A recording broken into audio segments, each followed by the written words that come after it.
a lot of strange noises coming out of Europe in hostility to the United States. Because the Europeans are beginning to open their eyes and now beginning to slowly understand what we knew all along. Yes. This is why the German minister made a statement concerning Mr. Bush and acting in a way like Hitler acted. It's not by accident. But Israel has a PhD in deception. Because it's Dajjal at the back of this, the mastermind.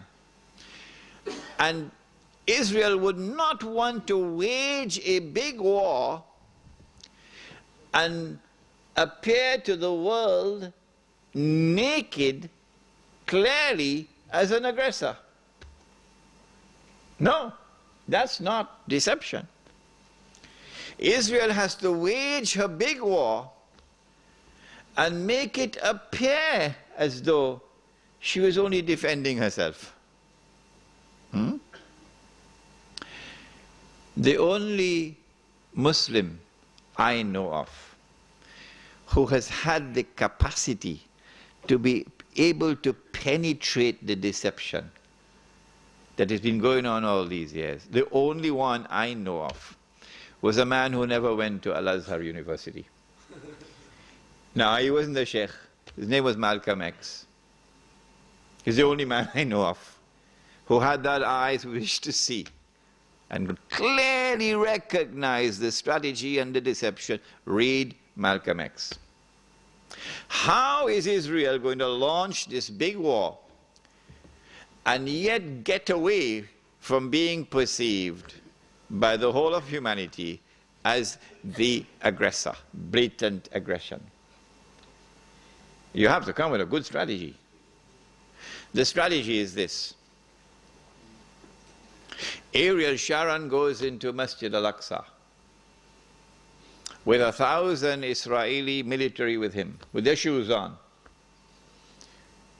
with the full knowledge that this calculated act of extreme provocation must have a response, a fiery response.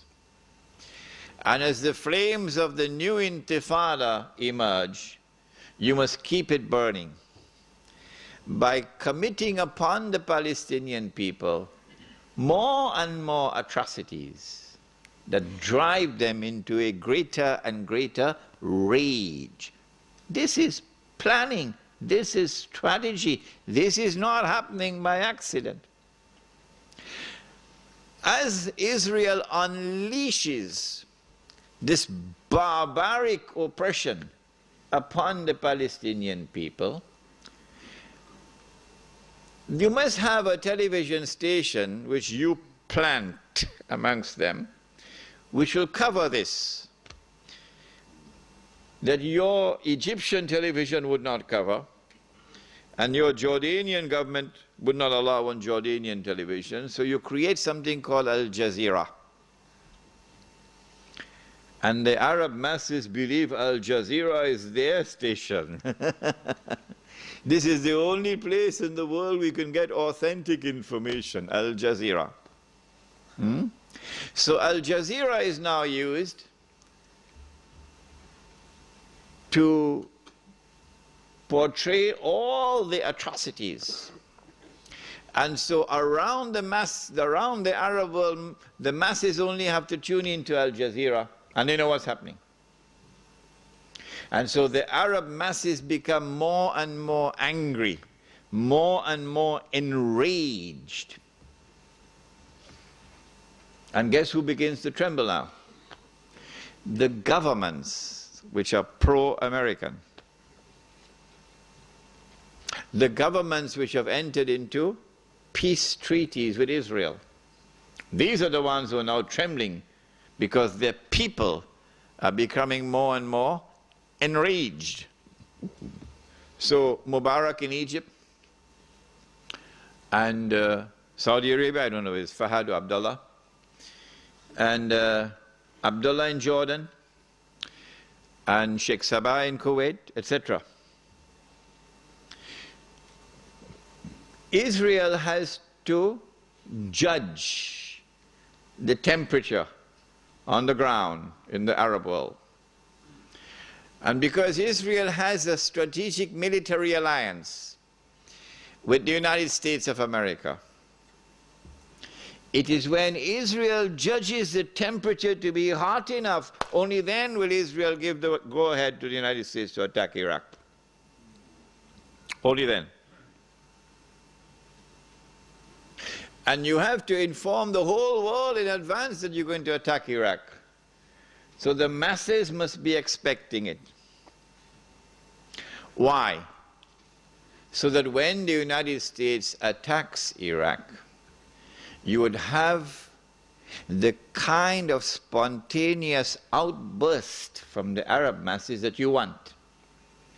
That they will take to the streets in massive demonstrations.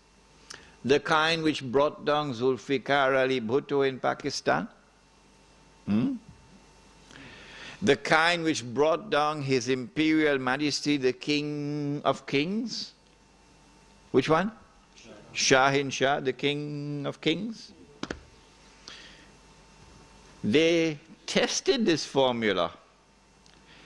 They tested this formula because they were actively involved in all that drama in Iran. Oh yes.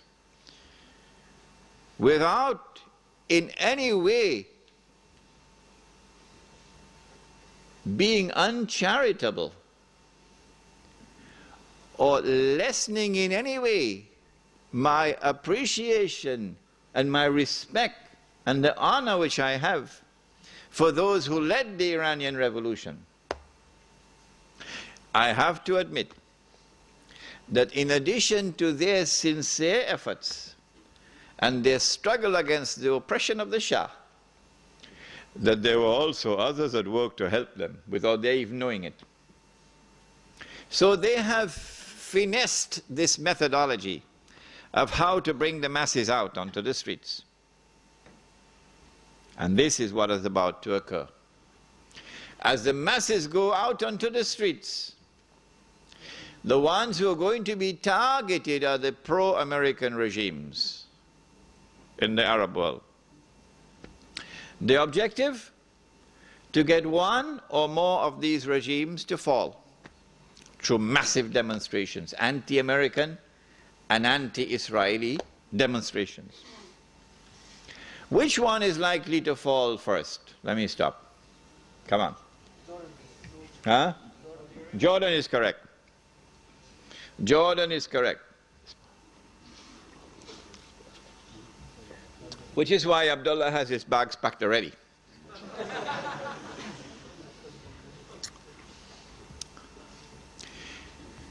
The reason why Jordan is the first to fall, likely to fall, is because more than half of the population of Jordan is Palestinian. And because Jordan shares a border with Israel. If the Jordanian government falls in consequence of the attack on Iraq, and the Jordanian government, or shall I call it the Anglo-Jordanian government, is now replaced by an anti-American, anti-Israeli, and best of all, a government declaring itself to be Islamic. If that happens, and the Jews are going to be praying for that to happen, then you will see television really coming of age for the second time. The first time was September 11th. Television will now get to work around the world, CNN leading the pack, and the media around the world will now be used to portray an impending scenario in which, like the domino effect, governments around the world of Islam, they will claim, are now going to fall. And the world of Islam is rising up now. And one-eyed Muslims, of course, are going to believe it.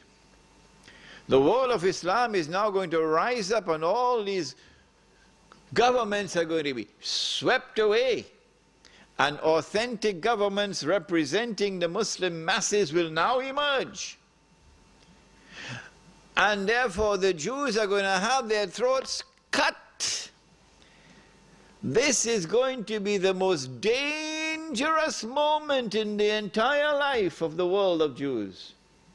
The media will portray it.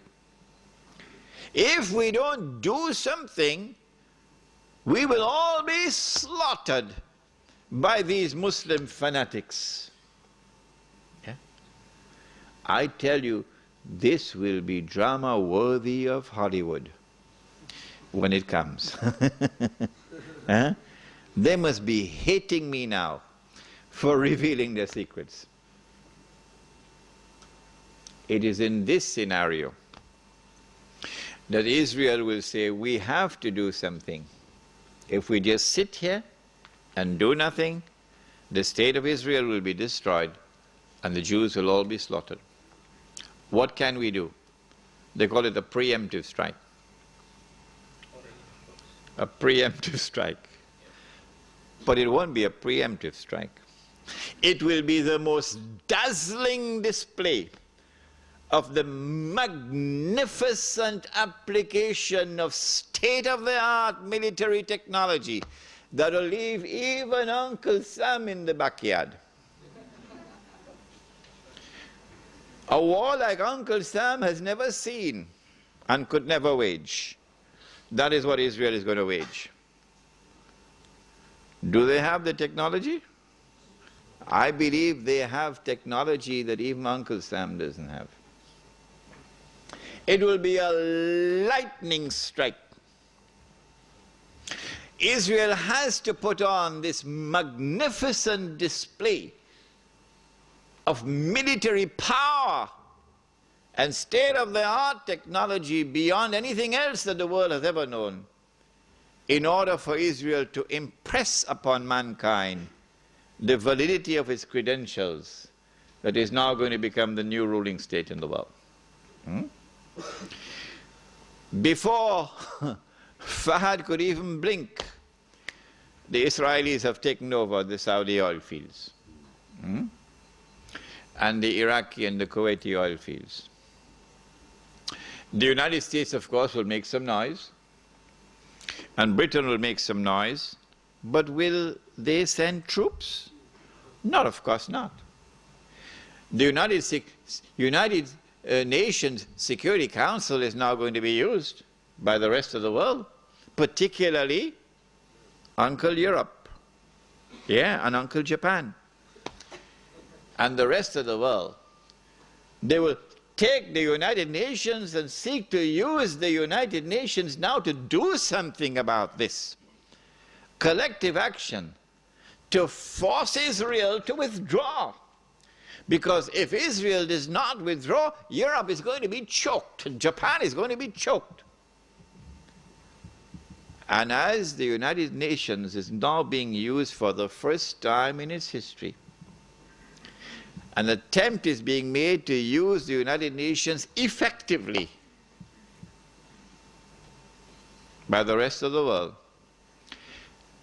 I anticipate that the United States Congress, the Senate, and the House of Representatives will now pass resolutions forcing the U.S. government to withdraw from the United Nations. And as soon as the United States withdraws from the United Nations can no longer sit down in New York, pack up, and move.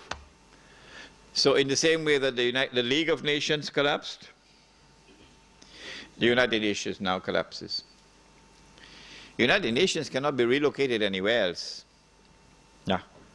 Because the United States is the ruling state in the world. The League of Nations collapsed because the United States